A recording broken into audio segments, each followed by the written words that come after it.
नमस्कार. लक्षवेधीमध्ये आपलं स्वागत. आरक्षण चर्चेचा विषय आहे. कारण आजच मुंबई उच्च न्यायालयानं मराठा समाजानं आरक्षणासंदर्भातली जी याचिका दाखल केलेली होती ती याचिका आपल्या खंडपीठासमोर सुनावणी करण्यास नकार देत हवं असल्यास आपण दुसऱ्या खंडपीठासमोर जा अशा स्वरूपाचे निर्देश दिलेत. यानंतर महाराष्ट्र सरकार लवकरच दुसरी याचिका घेऊन हायकोर्टात जाताना पाहायला मिळेल.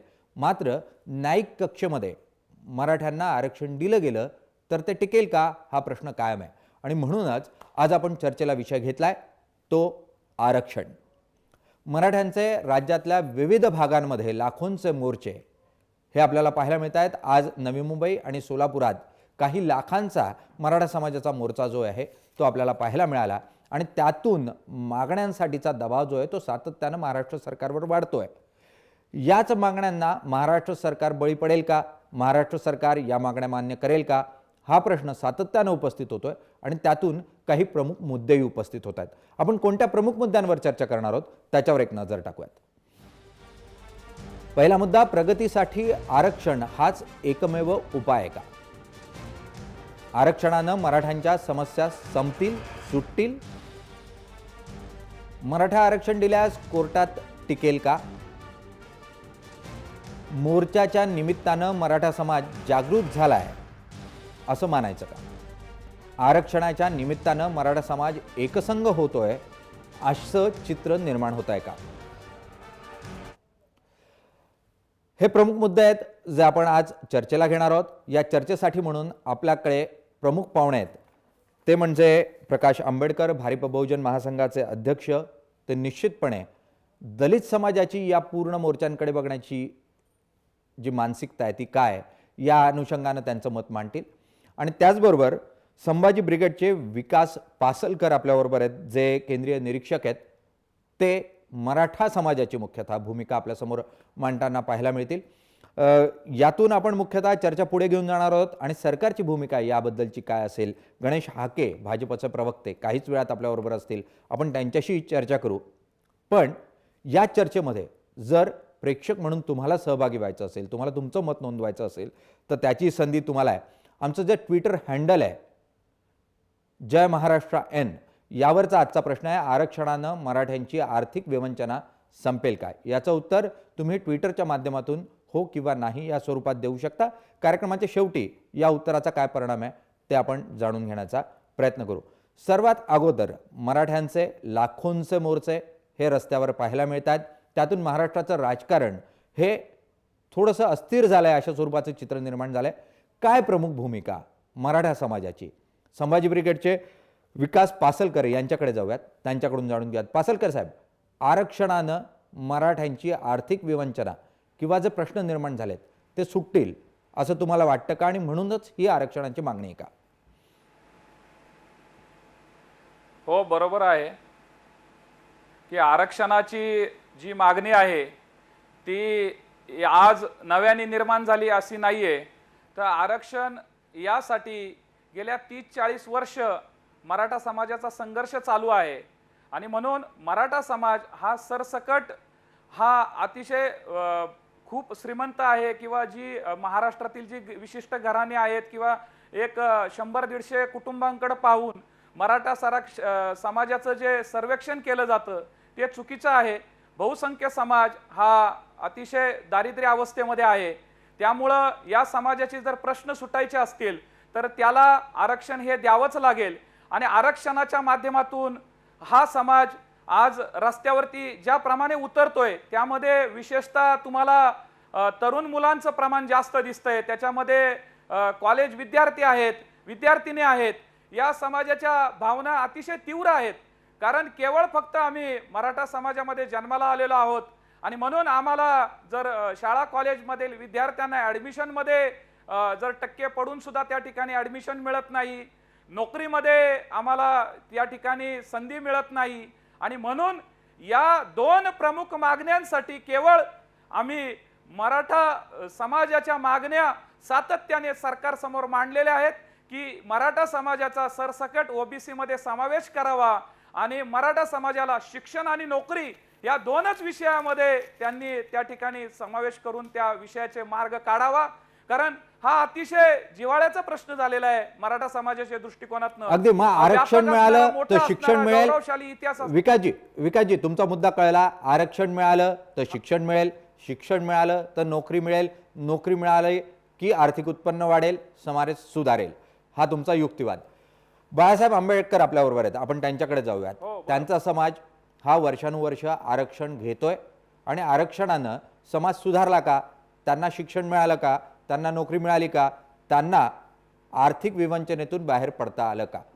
बाळासाहेब, काय म्हणणं आहे तुमचं? समाजाला गेली 50 वर्ष आरक्षण मिळतंय, दलितांची परिस्थिती सुधारली का? मी दलितांची सुधारली न सुधारली हे माझ्या अंतर सरकारी आकडेवारी त्या ठिकाणी सांगतील, परंतु माझ्या दृष्टीने असताना आरक्षण हे काही डेव्हलपमेंट मॉडेल आहे असं मी त्या ठिकाणी मानत नाही. परंतु आत्ता काही वर्षाच्या ह्याच्यामध्ये ज्या पद्धतीने असणारा दलितांमधला विकास झाला आहे किंवा आदिवासींमधला असणारा विकास झाला आहे, त्याच्यावरनं असणारं अनेकांना असं वाटतं की हे एक डेव्हलपमेंट मॉडेल आहे आणि हे डेव्हलपमेंट मॉडेल आपण जर स्वीकारलं तर आपल्यालाही त्या ठिकाणी प्रगतिशील होऊ शकतं. पण याच्यातला मुळात फरक एक असं बघितलं पाहिजे आपण की दलित असेल, आदिवासी असेल, यांच्यामध्ये शून्य शिक्षण होतं आरक्षण असेपर्यंत. आरक्षण आल्यानंतर शिक्षणामध्ये जाण्याची त्यांना संधी मिळाली, कारण का बंदी जी होती ती उठली आणि शिक्षणाची बंदी उठल्यानंतर मग शासनाने मदत करून त्यांना असणारं शिक्षण दिलं आणि त्याच्यामुळे आपल्याला आता असणारं दलितांमधलं शिक्षणाचं प्रमाण वाढलं आहे, हे बरोबर आहे. पण नोकरीतलं प्रमाण काही वाढलेलं नाही. त्यांचं असणारं नोकरीतलं प्रमाण जे आहे ते चतुर्थ श्रेणीमध्येच मोठ्या प्रमाणात आहे. 80% जे आपल्याला दिसते ते चतुर्थ श्रेणीमध्ये आहे. अजूनही क्लास 3, क्लास 2, क्लास 1 याच्यामध्ये नाही आहे, त्याच्यामध्ये नाही आहे. ते अजूनही असणारं त्या प्रमाणात भरल्या जात नाही अशी असणारी परिस्थिती आहे.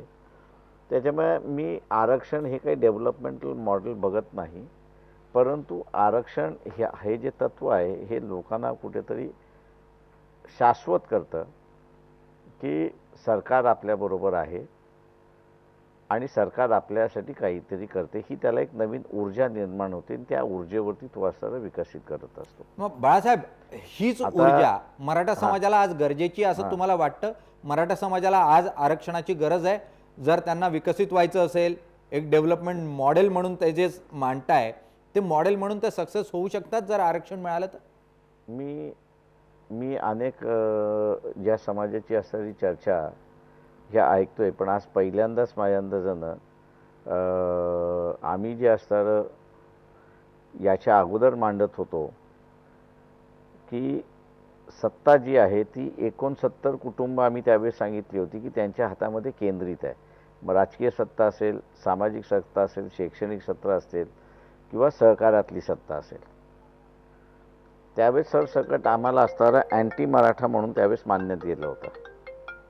मला आज आनंद वाटतो की आम्ही असणारं जे मांडलेलं त्यावेळेस आहे, आपल्या चॅनलवरती पुन्हा असणारा मराठा समाजाचे जे प्रतिनिधी आहे त्यांनी हे मान्य केलं की सत्ता सर्व मराठ्यांकडे नाही आहे, पण ती असणारी फक्त काही कुटुंबांकडे आहे, हे त्यांनी मान्य केलं. ही असणारी फार चांगली गोष्ट आहे. त्याच्यामध्ये मी दुसरं ह्या सगळ्या मोर्चांमधला असणारा जो एक पॉझिटिव्हनेस बघतोय म्हणजे त्या ह्याच्यामध्ये की मराठा विद्यार्थिनी ह्या मोठ्या प्रमाणात आलेल्या आहेत आणि मराठा समाजाच्या असणाऱ्या महिलासुद्धा मोठ्या प्रमाणात आलेल्या आहे. हे माझ्या अंदाजाने ज्यांनी आयोजन केले त्या सगळ्यांना असणारं हे क्रेडिट आहे की त्यांनी मराठा समाजाची महिला आणि विद्यार्थिनी ही असणारं रस्त्यावरती उतरवलं आणि एक इंग्रजीमध्ये ज्याला सोशलायझेशन आपण म्हणतो त्या सोशलायझेशनची प्रोसेस सुरुवात झाली. मी एवढंच फक्त असणारं ह्या निवेदन करेन हे जे सगळे मोर्चे काढतात ते त्यांना की आपण एक दाखवण्याचा जो प्रयत्न करताय की आम्ही असणारा पुरुष सत्ता ही आता नाकारत चाललो आहे आणि आम्ही असणारा समानता आणण्याचा समाजामधलाच आमचा असणारा प्रयत्न आहे, हा अत्यंत स्तुत्य आहे. मी त्यांचं असणारं कौतुक करतो की त्यांनी विद्यार्थी आणि काही महिलांमार्फत निवेदन देण्याचा असणारा प्रयत्न केला आणि पुरुषांची सत्ता जी आहे ती आम्ही बाजूला ठेवून महिलांना आम्ही पुढे करतोय. हे जे इंग्रजीमध्ये ज्याला सोशलायझेशन म्हणतात ते फार चांगलं आहे आणि त्याचं मी असं स्वागत करतोय त्या सगळ्याचं. बाळासाहेब एवढंच आंबेडकर फक्त तुम्ही असं- पहिल्यांदा म्हणजे सार्वजनिक पातळीवर या मोर्चांचं स्वागत करताना पाहायला मिळतात. आतापर्यंत तुम्ही उघडपणे मी असं ज्या आहे, स्वरूपाचे मोर्चे सुरू आहेत ते संघानं काढले आहेत. ऐकून माझं माझं माझं म्हणणं असं आहे की तुम्ही मग माझं विधान ऐकलेलं नाही. उगीच चुकीचं काही बोलू नका. अँटी मोर्चे काढू नका घेणारा हा मीच आहे. अगदी अगदी मराठा समाजाचे मोर्चा निघणारा हे निघू द्या हा सांगणारा मीच आहे आणि हे निघतात आहेत हेही चांगलं आहे हेही सांगणारा मीच आहे. त्याच्या महाराष्ट्रामध्ये माझ्याशिवाय दुसरा कोणी नाही, एवढं एवढं लक्षात ठेवा. अजूनही त्याच्यामधलं नाही. त्याच्यामुळे मराठा समाजाचे मोर्चे निघाले, त्याचे असणारे स्वागत करणारा त्याचा असणारं हे हा महाराष्ट्रातला एकटा मीच आहे. नाही, पण तुम्ही हे संघ त्याच्यामुळे असं- प्रेरित आहे, संघ त्याच्यामुळे हे असं मोर्चे तुम्ही जे काढायला म्हणता- प्रेरित करतोय अशा स्वरूपाची टीकाही केली होती. मी अशी टीकाही केलेली आहे. याचं कारण की जी नवीन सगळे आहे नेतृत्व येतंय मराठा समाजामधलं त्यांना असणारा खेळ्या माहिती नाहीत. या सगळ्यांनी असणारं जी इस्टॅब्लिश मराठा समाजाची लिडरशिप आहे तिला बाजूला ठेवून नव्याने काढलेलं आहे.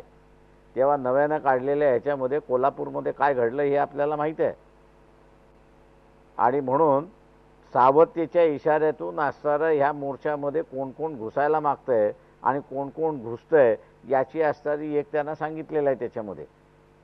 का या मोर्चामध्ये अनेक जण अनेक स्वतःची खेळ्या करतात आहेत हे मलाही दिसते त्या ह्याच्यामध्ये. पण हा जो नवीन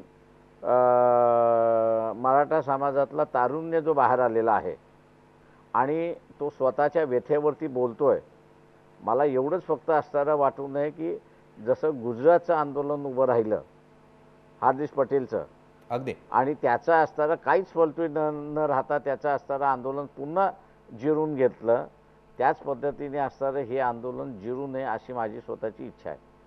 अगदी आणि हे म्हणून ह्याला कोण कोण गालबोट लावणार आणि कोण कोण ह्या नव्या तरुण पिढीचा वापर करणार त्याचा असणारं उघडपणे मी मांडणी केलेली आहे त्याच्यामध्ये. नाही, कोण वाटतं तुम्हाला कोण गालबोट लावण्याचा प्रयत्न करताय या पूर्ण मोर्चांना? मी तुम्हाला म्हटलं ना की त्याच्यामध्ये असणारा वापर करण्याचा प्रयत्न झाला. प्रश्न सिलेक्टिव्हली आहे त्याच्यामध्ये की इथे असणारं जे काही इस्टॅब्लिश लिडरशिप आहे ती सगळी इस्टॅब्लिश लिडरशिप मी गेले 25 वर्ष त्यांच्या विरोधात लढतोय की ही घराणेशाही आहे. पण ही घराणेशाही जरी असली तरी आपण एक लक्षात घेतलं पाहिजे की या लिडरशिपमध्ये काही गुण अजून शिल्लक आहेत. असं नाही आहेत की ते टाकाऊ झालेली आहे. आता जो सगळा वाद आलेला आहे तो टाकून द्या असं झालेलं आहे.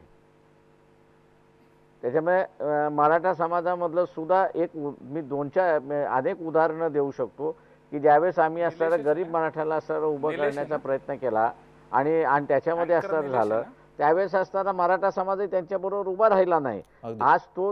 आज तो त्या कचाट्यातून बाहेर पडून स्वतःचं एक नवीन अस्तित्व उभं करतोय याचं स्वागत मला असणारं दिसतंय त्याच्यामध्ये. अगदी निश्चितपणे मराठा आणि ते झालं समाज पाहिजे ज्या असं माझं म्हणणं शांतता आहे. प्रिय पद्धतीनं इतकंच नाही तर ज्या महिला मराठा समाजातल्या रस्त्यावर येऊन आंदोलन करताना दिसत नव्हत्या, आपले प्रश्न मांडताना दिसत नव्हत्या, त्या मराठा समाजातल्या महिलांना पहिल्यांदा सार्वजनिक पातळीवर नेतृत्व करण्याची संधी मिळते. घरातल्या मुलींना रस्त्यावर येऊन आपले प्रश्न मांडण्याची संधी मिळते. त्यातून समाज सुधारण्याची प्रक्रिया सुरू होणार आहे. आपण जे म्हणताय त्या पूर्णतः मान्य. आपण मी नेतृत्व म्हणण्यापेक्षा त्याच्यामध्ये सोशलायझेशनचा जो भाग होतोय तो फार मोठा आहे. का इथे आपल्याला अनेक असणारं उदाहरणं आहेत ह्याच्यामध्ये की जे आंतरजातीय विवाह झाली आणि ज्या कुटुंबाला मान्य नाही त्या कुटुंबाने असणारं त्या मुलीला आणि मुलाला दोघांनाही मारून टाकलेलं आहे.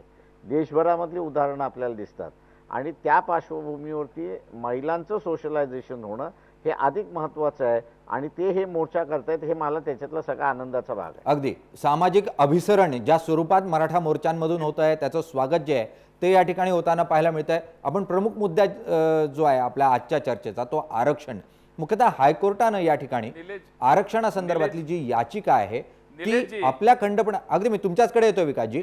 मुख्यतः आज हायकोर्टानं जी याचिका आहे ती फेटाळलेली आहे आणि जर आपल्याला पुन्हा एकदा याचिका करायची असेल तर ती दुसऱ्या बेंच समोर करा, अशा स्वरूपाचे निर्देश दिले. त्यामध्ये विलासजी तुम्हाला असं वाटतं की जर उद्या आरक्षण जाहीर झालं 12% जे प्रस्तावित आहे, जे सरकारनं या अगोदर दिलेलं होतं, ते दिलं तर कोर्टामध्ये ते टिकू शकेल? निलेशजी, सर्वप्रथम मी प्रकाश आंबेडकरांच्या भूमिकेचं स्वागत करतो.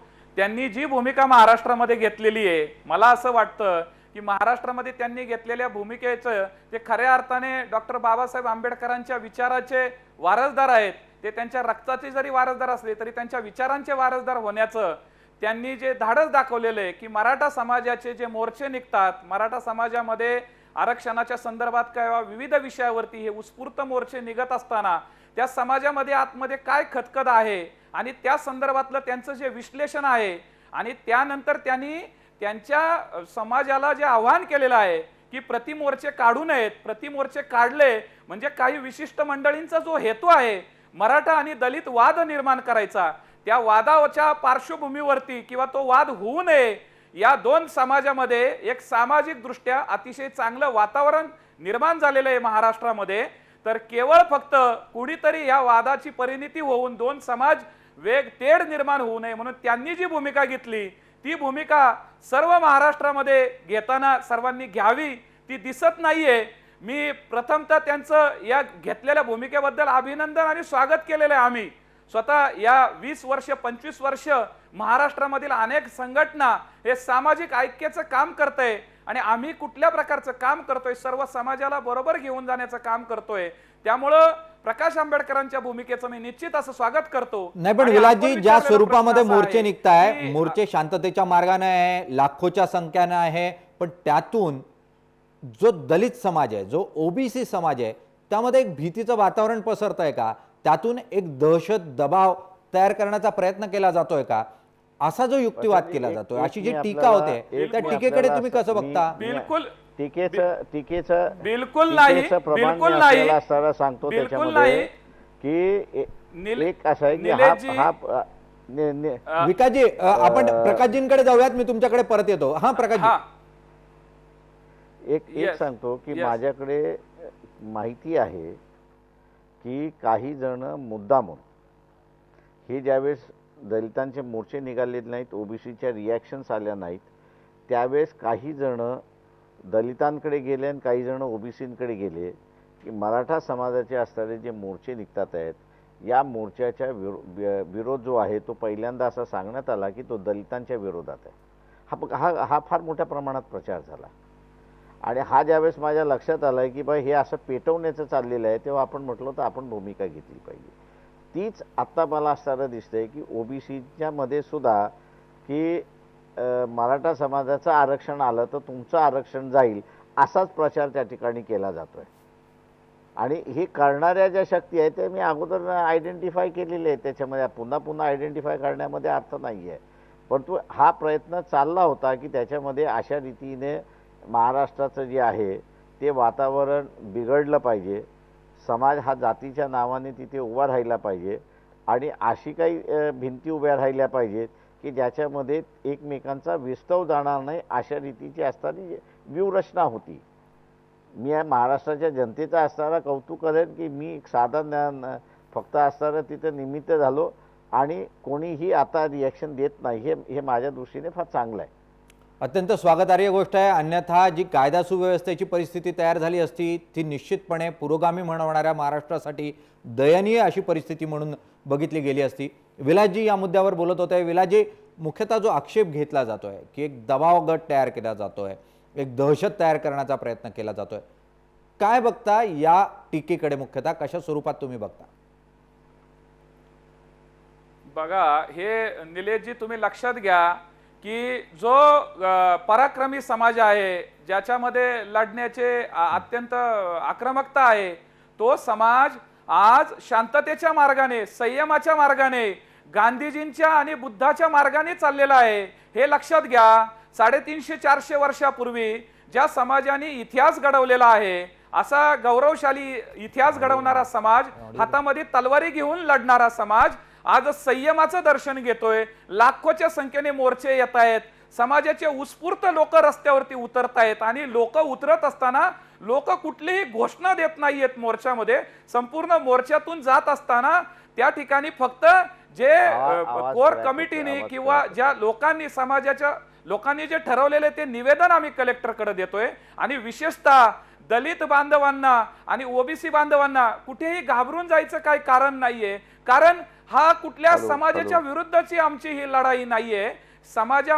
समाजामध्ये आम्ही कुठल्याही प्रकारचं दहशतीचं वातावरण करत नाहीये. त्यामुळं ज्या आमच्या मागण्या आहेत की एक पहिली आमची मागणी आहे की कोपर्डीमध्ये जो बलात्कार झाला त्या बलात्कारानंतर जो निर्घुण खून करण्यात आला त्या नराधमांना फाशी द्या, त्यांना फास्ट ट्रॅक वरती ती एक सरकारकडे मागणी आहे. आणि त्यानंतर आम्ही आरक्षणाची जी आमची अनेक वर्षापासूनची जी प्रलंबित मागणी आहे त्यामध्ये ओबीसी घटकामध्ये आमचा समावेश करून ऑलरेडी महाराष्ट्राने 50% आरक्षण क्रॉस केलेलं आहे. त्यामुळे आम्हाला आरक्षण मिळावं ही आमची प्रमुख मागणी आहे. आणि त्यानंतर अॅट्रॉसिटी कायद्याच्या माध्यमातून जो गैरवापर होतोय महाराष्ट्रामध्ये, जो गैरवापर होतोय त्या गैरवापरामध्ये त्या ठिकाणी घटनेमध्ये काही दुरुस्त्या सुचवाव्यात, तो दुरुस्त्या सुचवत आहोत आणि त्या माध्यमातून त्याच्यामध्ये फक्त बदल व्हावा, गैरवापर टाळला जावा, गैरवापर होऊ नये. विकासजी अगदी तुमचा मुद्दा जो आहे तोच मुद्दा घेऊन आपण प्रकाशजींकडे जाऊयात. प्रकाशजी, अॅट्रॉसिटीचा गैरवापर होतोय आणि त्यामुळे त्याच्यात संशोधन सुधारणा या व्हायला हव्यात अशा स्वरूपाची जी मागणी केली जाते ती तुम्हाला मान्य आहे का?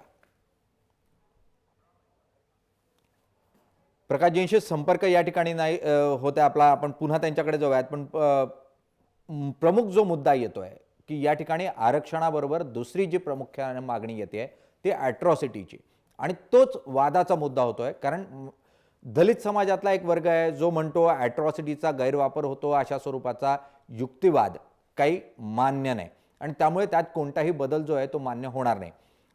विकासजी, मुख्यतः हा जर बदल या ठिकाणी होताना दिसला नाही तर काय भूमिका असेल तुमची? असं आहे की अनेक वर्ष समाजामध्ये ही खदखद आहे की अॅट्रॉसिटी कायदा रद्द व्हावा किंवा त्याबद्दल आमची कुठल्याही मराठा समाजाची ही मागणीच नाहीये. आयदर जे मोर्चे निघतायत त्या ठिकाणी काय होतं की महाराष्ट्रामध्ये विनाकारण चुकीचा प्रचार केला जातो आणि प्रसारही केला जातो की मराठा समाज हा अॅट्रॉसिटीचा कायदा रद्द करा ही आमची मागणी आहे. तर अशी कृपा करून कुठलीही मागणी नाही. जी आजपर्यंत जे आम्ही सरकारला निवेदन दिलेले, जिथे जिथे मोर्चे निघालेले, जिथे जिथे जिल्हाधिकाऱ्यांना निवेदन दिलं त्या निवेदनामध्ये अॅट्रॉसिटी कायद्यामध्ये जो होणारा गैरवापर आहे तो थांबावा. आता गैरवापर थांबणं पाहिजे हा यासाठी मराठा समाजातील काही जाणकार मंडळींनी, दलित समाजामधील जाणकार मंडळींनी पुढे येऊन त्या ठिकाणी सरकारला काही आम्ही निवेदन करणार आहोत आणि निवेदनाच्या माध्यमातून या राज्यामधील जे काही कायदे विधी तज्ञ असतील विकासजी याच मुद्द्यावर आपण प्रकाशजींकडे जाऊयात. प्रकाशजी, अॅट्रॉसिटीचा कायदा आणि त्याचा गैरवापर हाही एक प्रमुख मुद्दा आहे आरक्षणाबरोबर. तुम्ही संशोधन करायला, संविधानामध्ये सुधारणा करायला या मुद्द्यावर तयार आहात का? आणि जो आक्षेप घेतला जातोय अॅट्रॉसिटीच्या अंगानं तो तुम्हाला मान्य आहे का? ते मुळात माझं म्हणणं हा केंद्राचा कायदा आहे आणि त्याच्यामुळे आत्ताच त्याची असणारी ज्याला आपल्याला म्हणता येईल की एक 3 महिन्यापूर्वी म्हणजे डिसेंबरचं जे अधिवेशन झालं त्या अधिवेशनामध्ये सखोल चर्चा त्याच्यामध्ये झाली आणि त्या सखोल चर्चेमध्ये जे काही बदल घडवायचे होते ते बदल घडले, मी असं त्या ठिकाणी मानतोय. दुर्दैवाने मी असं म्हणेन की राष्ट्रवादीचे, काँग्रेसचे जे काही मराठा समाजाचे किंवा सेनेमधले असतील, BJP मधले असतील, जी काही मराठा मंडळी आहेत, मी ही मोर्चे चालू झाल्यानंतर ते असणाऱ्या सगळं पार्लमेंटमधलं असणारं बघत होतो की कोणी काय काय दुरुस्ती म्हणजे थोडंसं अभ्यासाच्या दृष्टिकोनातून काय काय दुरुस्त्या मांडल्यात म्हणून असतात त्या ठिकाणी बघत होतो. तर मला असणारं काही दुरुस्त्या मांडताना त्या ठिकाणी दिसल्या नाहीत त्या सगळ्या ह्याच्यामध्ये.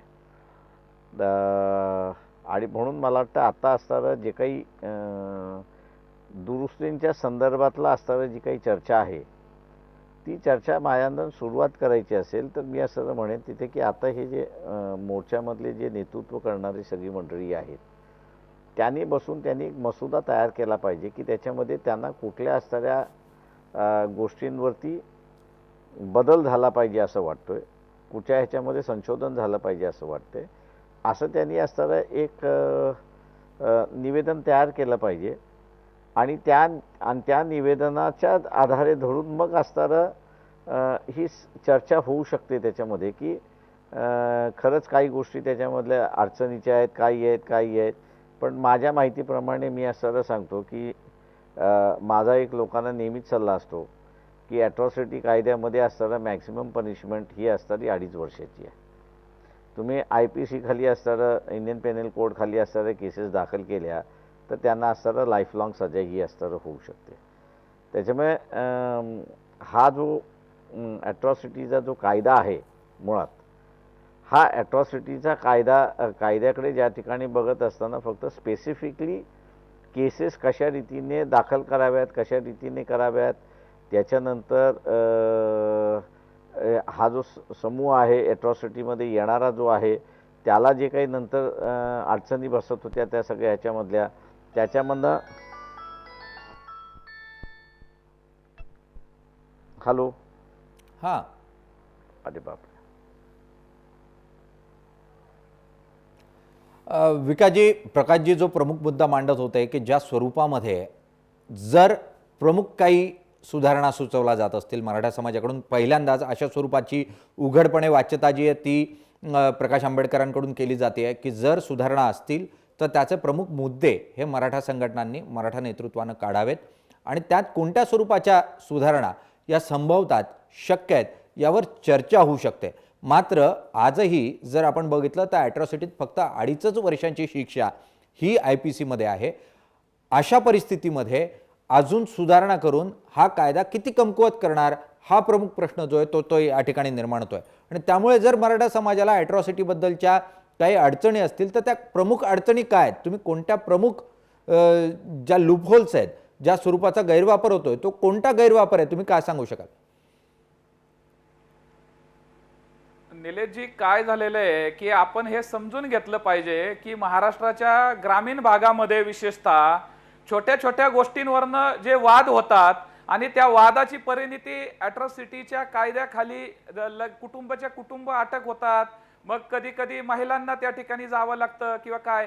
आणि त्यानंतर समजा एखादी घटना जर औरंगाबाद पासून 100 किलोमीटरवरती झाली तर मग पुढच्या काळामध्ये एकाच गावामध्ये राहणारी ही 2 कुटुंब असतात, कुठल्या तरी शेताच्या बांधावरनं किंवा पाण्यावरनं किंवा कुठल्या तरी छोट्या छोट्या विषयावरनं वाद होतात. आणि त्या वादाची परिणिती अशी होती की ते नंतर ते दोन्हीही कुटुंब किंवा 2 एकमेकांविरुद्ध ते तक्रार करणारे, ॲट्रॉसिटीच्या माध्यमातून तक्रार करणारे आणि जे कुटुंब त्यामध्ये जे सफर होतं त्या दोन्हींनाही औरंगाबाद सारख्या ठिकाणी यावं लागतं. काही दिवसानंतर ते एकत्र येतात आणि मग त्यानंतर ती केस मिटवली जाते. परंतु तोपर्यंत अशा अनेक घटना आहेत की ज्यामध्ये आंबेडकरांनाही हे मान्य आहे आणि मराठा समाजामध्येही हे लोक ज्या पद्धतीने सफर होतात. त्यामुळं आमचं एवढंच म्हणणं आहे की ॲट्रॉसिटी कायदा हा जसा दलित समाजाचं कवच कुंडल आहे तसंच त्याच पद्धतीने 2 समाजाचं सामंजस्य राखण्यासाठी आपण यामध्ये जो गैरवापर होतोय त्यावरती फक्त निर्बंध आणावा. त्यामध्ये काही कायद्यामध्ये दुरुस्त्या सुचवण्यासाठी आमचे जे लोक आहेत ते त्यावरती अभ्यास करतायत आणि काही जे विधिज्ञ लोक आहेत किंवा सर्वोच्च न्यायालयाचे माजी न्यायमूर्ती, सुप्रीम हे जे PB सावंत सर असतील, BG कोळसे पाटील सर असतील, या सर्वांचा काही सल्ला किंवा या माध्यमातून सरकारकडे आम्ही हे घेऊन जाणार आहोत. आणि त्यामध्ये आम्ही प्रकाश आंबेडकरांसारख्या सुज्ञ व्यक्तीची की ज्यांना या समाजामधलं जे चित्र स्पष्ट कल्पना आहे या सगळ्याची, त्यांनी पुढे यावं. मागे काय चुका झाल्या, कोण कोणाकडनं काय दुखावलं गेलं असेल ते सगळं विसरून जाऊन, म्हणजे आरक्षणाच्या बाबतीमध्ये सुद्धा आणि ॲट्रॉसिटीच्या बाबतीमध्ये सुद्धा, कारण ज्या शाहू महाराजांनी आणि सयाजीराव गायकवाडांनी समाजासाठी, उपेक्षित समाजासाठी जे काम केलं, शाहू महाराजांनी आरक्षण देत असताना सर्व समाजाला आरक्षण दिलं.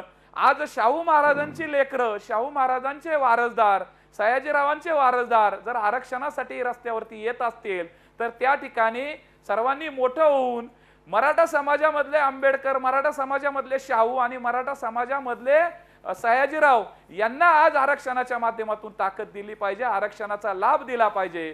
त्यामुळं कुणीही शाहूंचे वारसदार आरक्षणाच्या एका प्लॅटफॉर्मवरती येत आहेत आणि ही सामाजिक दृष्ट्या अतिशय मोठी बाब आहे. आणि म्हणून मराठा समाजाला सरसकट ओबीसी मध्ये आरक्षण द्यावं, आरक्षणाची मर्यादा वाढवावी. ऑलरेडी ती महाराष्ट्राने क्रॉस केलेली आहे. आणि प्रकाश आंबेडकरांसारखे जे अतिशय समजूतदार नेते आहेत त्यांनी पुढे यावं. आम्ही 2 पावलं पुढे येतो आणि आपल्याला महाराष्ट्रातील हे जे वातावरण आहे हे चांगलं राखण्यासाठी आपण ॲट्रॉसिटीमध्ये जे काय गैरवापर असतील, जे कॉमन मिनिमम जो प्रोग्राम आहे त्या प्रोग्रामच्या माध्यमातून आपण सरकार पर्यंत बसून किंवा केंद्रीय मंत्री आहेत आता रामदासजी आठवले, ते म्हटले की मराठा समाजाला आरक्षण मिळालं पाहिजे.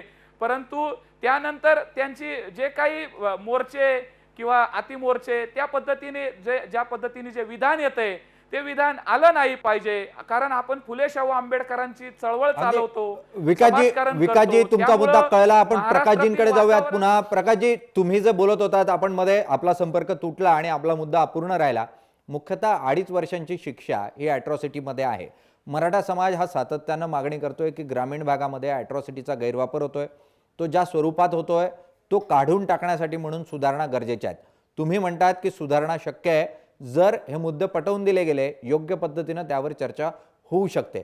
पण ज्या स्वरूपाचा ॲट्रॉसिटी कायदा आहे त्यातली आत्ताची जी तरतूद आहे ती जर आणखी कमकुवत केली तर त्या कायद्याचा खरोखर उपयोग जो आहे, ज्या समाजासाठी तो तयार केला आहे त्यांना तो उपयोगी राहील का? मुळात माझं म्हणणं असं आहे की त्याचा दुरुपयोग हा जो शब्द आहे, या दुरुपयोगाचा असणारा परिभाषा जोपर्यंत बाहेर येत नाही तोपर्यंत मी असं मानतो की त्याच्यावरती चर्चा होत नाही. एक भाग. आता मी नवीन असणारा एक ट्रेंड आहे तो असणारा सांगतो की ॲट्रॉसिटी कायदा एकदा कुठेतरी लागला, म्हणजे माझ्या बीडमध्ये माझं बघण्यात आलेलं आहे की ज्याच्यामध्ये नंतर कन्व्हिक्शन झालं सगळ्यांना की 2 ह्याचे मातंग समाजाची घरं होती ती जाळण्यात आली आणि त्यांनी असं त्याच्यानंतर मग केसेस केल्या जाळणाऱ्यांच्या विरोधात. आता जाळणाऱ्याच्या विरोधात केसेस केल्यानंतर त्या पोलिसांनी ॲट्रॉसिटीचा कायदा लावला. आता ॲट्रॉसिटीचा कायदा लागल्यानंतर कारवाई जशी सुरुवात झाली तशी या 2 कुटुंबावरती क्रॉस कंप्लेंट करण्यात आली की ह्यांनी असणाऱ्या चोऱ्या केल्या आणि आमचं हे चोरी केलेलं आहे म्हणून त्याला असणारं भांडणं झाली आहेत म्हणून. माझ्याकडे ज्यावेळेस आली त्यावेळेस ते म्हटलं, मी पोलिसांना म्हटलं जी कारवाई करायची ती तुम्ही कारवाई करा त्या सगळ्या ह्याच्यामध्ये. कारवाई झाली, सगळी झाली त्या ह्याच्यामध्ये. परंतु त्याच्यामध्ये एक असं झालं की चोरी काही झाली नव्हती. त्यांनी असं ज्याला आपल्याला म्हणता येईल की 2 पाटलांमधली भांडणं होती, त्या कोणाकडे तरी हे कामाला होते, त्याचा वापर करण्यात आला. त्याचा राग येऊन त्यांनी असं त्यांची घरं जाळली होती.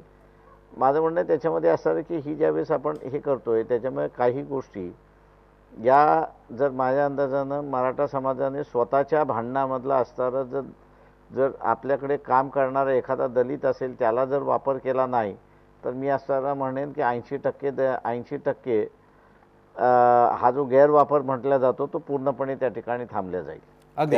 जर गैरवापर थांबवायचा असेल तर मुख्यतः मराठा समाजानं अंतर्गत भांडणातून ज्या ॲट्रॉसिटीच्या केसेस होतात त्या होणार नाही याची काळजी घेतली पाहिजे, अशा स्वरूपाचा सल्ला प्रकाश आंबेडकर देत आहेत. गणेश हाके भाजपचे प्रवक्ते आपल्याबरोबर आहेत. मुख्यतः या पूर्ण आंदोलनाकडे भाजप कसं बघतंय? कारण एकीकडे सरकार हादरलंय या आंदोलनातून, अशा स्वरूपाचं चित्र होतं आहे. दुसरीकडे भाजपचेच नेते, या नेत्यांमध्ये या अनेक मोर्चांमध्ये भाजपचे नेते सहभागी होताना पाहायला मिळत आहेत. मुख्यतः सरकार हादरलंय ज्या स्वरूपात मराठा समाज हा लाखोच्या संख्येनं रस्त्यावर उतरला? नाही, सरकार हादरलंय वगैरे असं काही चित्र नाही आहे.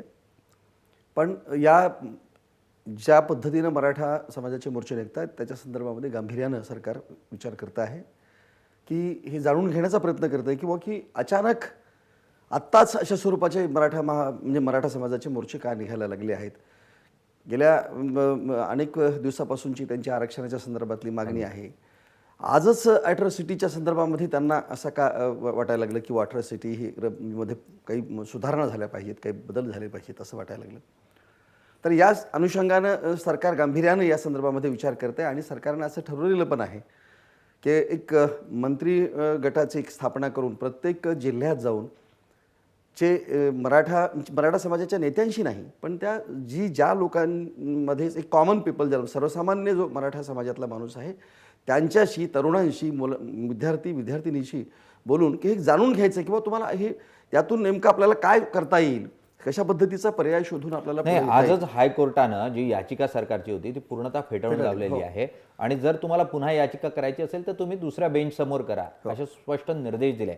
यातून हे स्पष्ट होतं सरकारनं उद्या आरक्षण देण्याचा प्रयत्न जरी केला तरी तो न्यायिक कक्षेमध्ये टिकेल का हा प्रमुख प्रश्न या ठिकाणी निर्माण होतो. आता तो प्रश्न सरकार म्हणून तुम्ही कसे हाताळा? नाही, दोन गोष्टी आहे की या सरकारची प्रामाणिकपणे मराठा समाजाला आरक्षण देण्याची भूमिका आहे. ती आज सरकार आलं म्हणून नव्हे, तर भारतीय जनता पार्टी हे विरोधी पक्षात असताना सुद्धा अनेक वेळा सभागृहामध्ये मराठा आरक्षणाच्या संदर्भामध्ये जेव्हा प्रश्न उपस्थित झाले तेव्हा भारतीय जनता पार्टीचे नेते, विशेषतः विनोद तावडे वगैरे यांनी ती भूमिका लावून धरलेली आहे.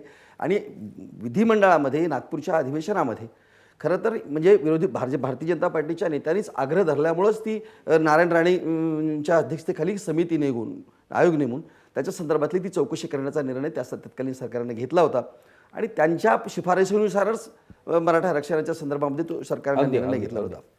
दुर्दैवानं एवढंच आहे की यांना लोकसभेच्या नंतर त्यांनी जो काही निर्णय घेतला मराठा आरक्षणाच्या संदर्भामधला, तो लोकसभेच्या निवडणुकांमध्ये 48 पैकी 42 जागा यांना जेव्हा म्हणजे पराजय जेव्हा दिसायला लागला त्यावेळेला मराठ्यांना तेव्हा आरक्षण त्यांनी एक ऑर्डिनन्स काढून, अध्यादेश काढून तो निर्णय घेतला आणि ते मराठा समाजाचं आरक्षण झालं. पुढे आपण कोर्टामध्ये तो म्हणजे टिकला नाही, कोर्टाने त्याच्यावरती हे झालं. पण आजची जी भूमिका जी आहे हेच म्हणजे आम्ही ते समजून घेण्याचा प्रयत्न करत आहोत, भारतीय जनता पार्टी पण ते समजून घेण्याचा प्रयत्न किंवा की आत्ता ज्या पद्धतीनं मराठा समाजाचे मोर्चे निघत आहेत तर या संदर्भामध्ये गांभीर्यानं विचार करत आहे आणि हे समजून घेण्याचा प्रयत्न करत आहे. आणि ठीक आहे, भाजपची स्पष्ट भूमिका आहे, आरक्षण द्यायला काही हरकत नाही, त्या दृष्टीने आम्ही प्रयत्न करतोय. सरकार येत्या काळामध्ये त्या दृष्टीनं पुन्हा एकदा हायकोर्टात जाताना पाहायला मिळेल, हा प्रश्न सोडवण्याचा प्रयत्न करेल. प्रकाशजी, तुम्ही दलितांचे नेते म्हणूनच नाही तर वकिलीतले निष्णात आहात, बॅरिस्टर आहात. तुम्ही मुख्यतः या आरक्षणाकडे कसं बघता? मराठ्यांचं आरक्षण म्हणून नको, पण ओव्हरऑल जो आरक्षणाचा मुद्दा आहे हायकोर्टामध्ये सातत्यानं हा विषय कसा प्रलंबित केला जाईल, हा विषय कसा टाळला जाईल किंवा आरक्षण देणं कसं शक्य नाही, हीच भूमिका ही कोर्टाची पाहायला मिळते.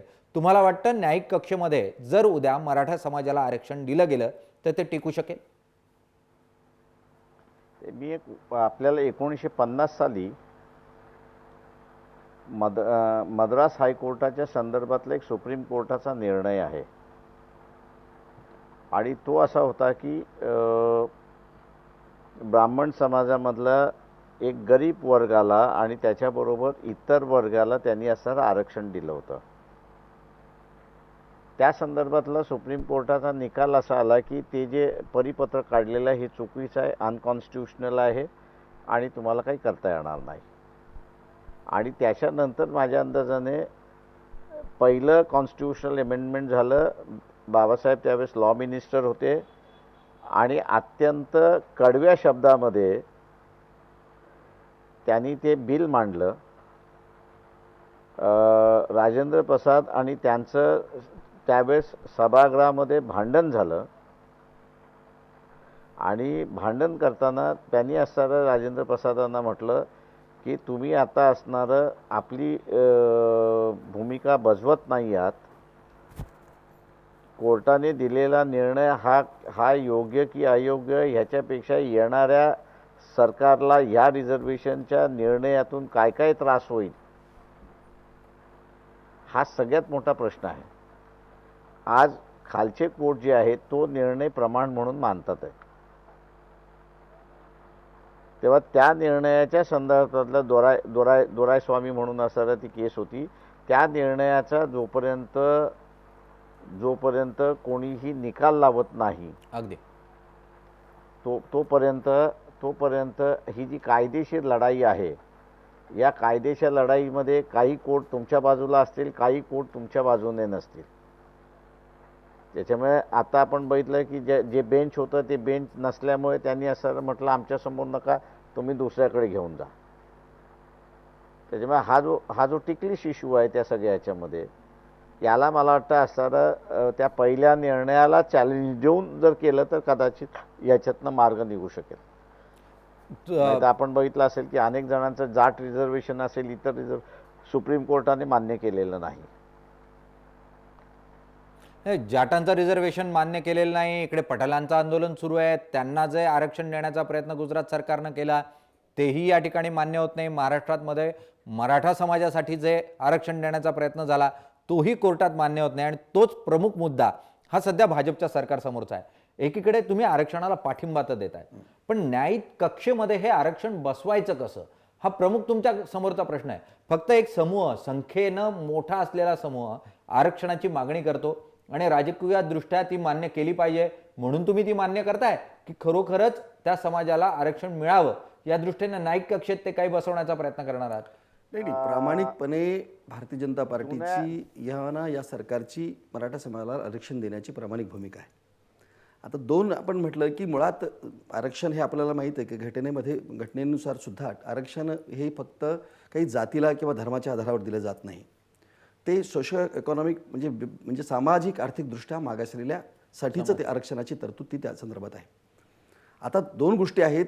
जेव्हा आरक्षण दिलं गेलं, जेव्हा आरक्षण घटनेनं काही अनुसूचितमध्ये जाती घालून ज्या आरक्षण देण्यात आलं त्यावेळेला मराठा समाजाला आरक्षण देण्यात आलेले नाही. मंडल आयोगाच्या नंतरसुद्धा त्यांनी, जेव्हा मंडल आयोगाला सुद्धा मराठा समाजाने विरोध केला होता आणि मोठ्या प्रमाणात त्यांनी सांगितलं होतं की याच्यामुळं एक विषारी अशा स्वरूपाचं एक वातावरण निर्माण होईल. पण आजची सामाजिक परिस्थिती किंवा आजची आर्थिक परिस्थिती ह्या सगळ्या गोष्टीचा अभ्यास पुन्हा एकदा ह्या सगळ्या गोष्टी नव्याने राणे समितीने तो अभ्यास केलेला होता ना. राणे समितीने एक मोठा अहवाल दिलाय आणि त्यामध्ये नीटपणे त्यांनी मांडायला पाहिजे होता तो कोर्टासमोर. तो नीटपणे त्यांनी मांडला नाही, म्हणून कदाचित कोर्टानं त्यांचं मान्य अगदी केला. गणितजी, आपण प्रकाशजींकडे जाऊयात. प्रकाशजी काही मुद्दा मांडत होते, आपण तो नीटपणे ऐकू शकलो नव्हतो. प्रकाशजी, आपण काही मुद्दे मांडत होतात? नाही, मी त्यावेळेस म्हणत होतो की जनसंघ होतं आणि त्यावेळेसच्या ह्या सगळ्या ह्याच्यामध्ये त्या निर्णयावरती असणारं जनसंघाने आपलं असणारं एक वक्तव्य केलं होतं. मी जे काही रिपीट करत नाही. BJPचे असणारे प्रतिनिधी आहेत, मला वाटतं त्यांनी त्याचा असणारा अभ्यास करावा आणि तिथून असणारा आपल्याला कदाचित मार्ग मिळू शकेल.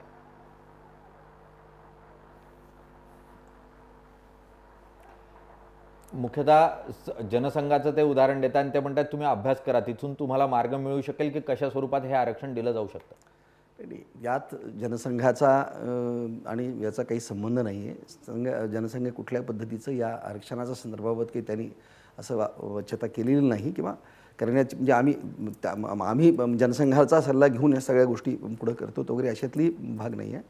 सरकार म्हणून जी सरकारची भूमिका आहे बरं का, जी सध्याची सामाजिक परिस्थिती आहे, अनेकदा सरकार हे वेगवेगळ्या पद्धतीनं सामाजिक परिस्थिती जेव्हा वेगवेगळ्या निर्माण होतात, काही परिस्थितीमध्ये प्रश्न निर्माण होतात, तेव्हा ते सरकार म्हणून सरकारला सोडवायचे असतात. आणि सरकार सोडत असताना मग ते कुठल्या पद्धतीनं ते सोडवले जावेत या दृष्टीने त्या दृष्टीने ते अभ्यास करत असतात. आणि म्हणून आता हा बिकट प्रश्न आहे. हा एक महाराष्ट्रातला फार मोठा एक समाज अशा वेगळ्या एका विशिष्ट मागणीसाठी किंवा त्यांच्या हक्कासाठी, न्यायासाठी म्हणा, तो एकत्र आलेला आहे. आणि अशा परिस्थितीमध्ये की इतर म्हणजे सामाजिक सलोखाही राहील, इतर समाजसुद्धा दुखावला जाणार नाही, ह्या सगळ्या गोष्टी. पण प्रश्न म्हणजे अत्यंत जटिल आहे. तो काही इतका साधा आणि सोपा नाही की जटिल आहे हा प्रश्न आणि सोपा नाही आहे प्रश्न. कारण कसं आहे की आपण मराठा महासंघाकडे जाऊयात, कारण प्रश्न जटिल आहे हे तुम्ही मान्य करतात. मराठा महासंघ मुख्यतः जर आपण विकासजी, तुम्ही आहात पुण्यात आपल्या स्टुडिओमध्ये, जो प्रमुख मुद्दा निर्माण होतोय की प्रश्न जटिल आहे, सहजतेनं हे आरक्षण देणं काही सरकारला शक्य होणार नाही आहे. काँग्रेस, राष्ट्रवादी काँग्रेसनं निवडणुकांच्या तोंडावर राजकीय लाभ मिळावा म्हणून आरक्षण निश्चितपणे जाहीर केलं, मात्र ते कोर्टात टिकू शकत नाही अशी परिस्थिती आहे. जर मराठा समाजाला हे कोर्टात टिकवायचं असेल आरक्षण, तर तुमचा काय सल्ला असेल सरकारला? तुमची सरकारकडे काय मागणी असेल? कोणती प्रमुख पावलं त्यांनी उचलली पाहिजे? कोणता मार्ग अवलंबला पाहिजे? सरकारकडे आम्ही निवेदनाच्या माध्यमातून हे मराठा समाजाला आरक्षण ओबीसीच्या घटकामध्ये समावेश केला तर हे आरक्षण टिकेल.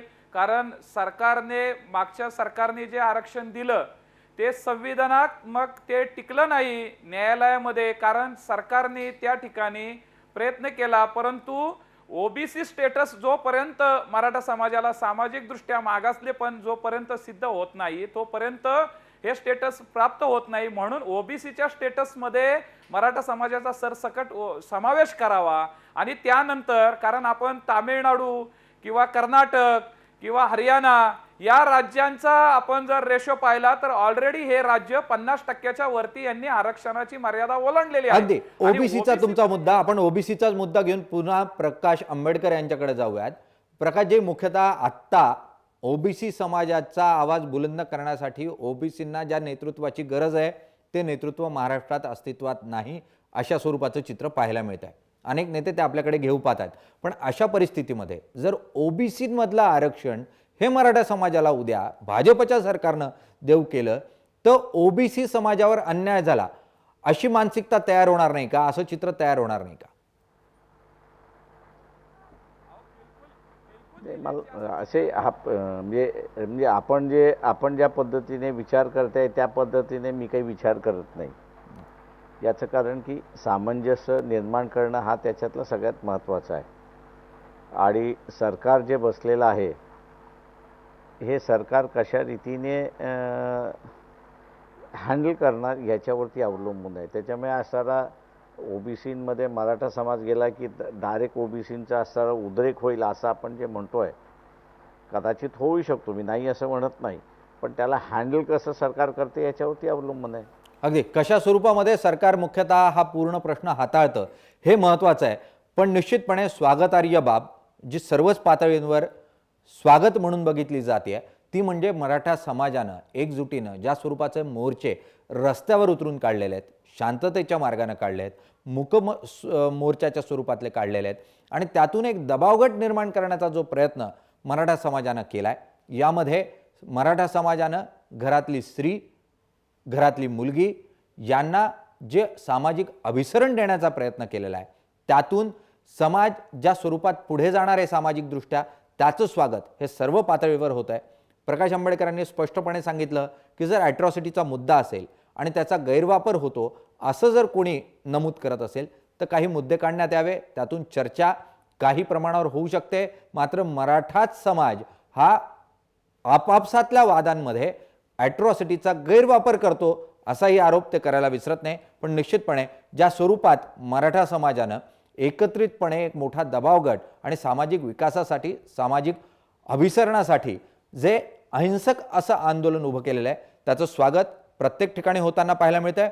यातून आरक्षण मिळेल की नाही मिळणार, ते न्यायालयीन कक्षेत टिकेल की नाही टिकणार हा प्रश्न कायम आहे. आता सरकारच्या हातात आहे, भाजप सरकारच्या हातात की ते मुख्यतः हा पूर्ण प्रश्न कशा स्वरूपात हाताळतात.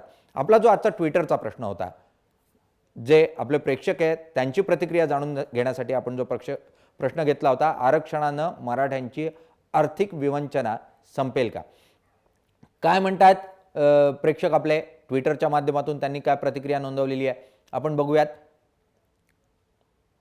56% लोक म्हणतात की निश्चितपणे जर आरक्षण मिळालं तर या ठिकाणी जी आर्थिक विवंचना मराठा समाजाची निर्माण झालेली आहे ती दूर व्हायला मदत होईल. आणि त्यामुळे साहजिक आहे लोकशाहीमध्ये संख्येच्या आधारावर निर्णय घेतले जातात, बहुमताच्या आधारावर घेतले जातात. मग तो ट्विटरचा कौल असो किंवा मराठा समाजाची संख्या असो, सरकारला या संख्येसमोर, या बहुमतासमोर झुकावं लागणार आहे आणि या संदर्भातले योग्य ती पावलं जी आहेत ती उचलावी लागणार आहेत. आज प्रकाश आंबेडकरजी, हाके साहेब आणि त्याचबरोबर विकासजी आपण या चर्चेमध्ये सहभागी झालात त्यासाठी धन्यवाद. इथेच थांबतोय. बघत रहा जय महाराष्ट्र.